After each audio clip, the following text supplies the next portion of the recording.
BCom എത്തി കഴിഞ്ഞപ്പോൾ ഞാൻ IAS ട്രെയിനിങ്ങിനൊന്നും പോകുന്നില്ല എന്ന് മനസ്സിലായപ്പോൾ എൻ്റെ അച്ഛനും അമ്മയ്ക്കും ഉടായ്പ മണത്തു.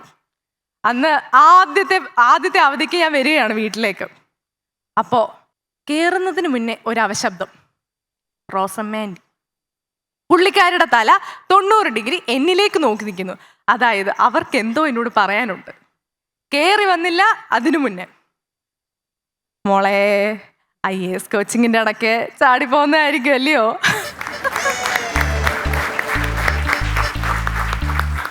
ഞാൻ അഹം ബ്രഹ്മാസ്മി. പിന്നെ രവിചേട്ടാ, ഷിബിൻ മോൻ നീറ്റ് കോച്ചിങ്ങിന് പോവാ. അവന് കാർഡിയാക് സർജൻ ആവണമെന്നാ ആഗ്രഹം. പിള്ളേർക്കൊരു ക്ലാരിറ്റി ഉണ്ടെങ്കിൽ പിന്നെ നമുക്കധികം ബുദ്ധിമുട്ടുകളൊന്നുമില്ല അല്ലയോ. അങ്ങനെ ഒരു ബോംബ് ഇട്ടിട്ട് റോസമാൻഡി അവിടുന്ന് പോയി.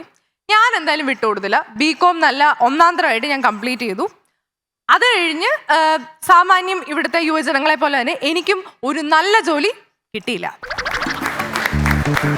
ഒടുവിൽ എനിക്ക് മനസ്സിലായി MBA എടുത്തേ തീരുന്നു. അങ്ങനെ MBA എടുക്കാൻ ഞാൻ പോയി. MBA എടുക്കാൻ പോകുമ്പം MBAയുടെ BBAയുടെ അഡ്മിഷൻ ഒരുമിച്ച് നടക്കുക. അപ്പം നമ്മൾ ജൂനിയേഴ്സിനൊക്കെ ഒന്ന് പോയി കാണണമല്ലോ. അങ്ങനെ നമ്മൾ നടന്ന് കണ്ടപ്പോൾ ഒരു പരിചിതമായ മുഖം. ആരാ?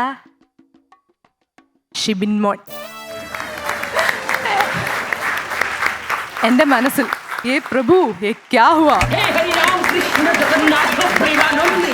നീറ്റ് എക്സാം ഒക്കെ പൊട്ടി ആകെ സങ്കടപ്പെട്ട് BBAയുടെ അഡ്മിഷന് വന്നേക്കുക. ഞാൻ അങ്ങോട്ട് 0.5x നടന്നു നീങ്ങി. പക്ഷേ തൊട്ടപ്പുറത്ത് റോസമാൻഡി.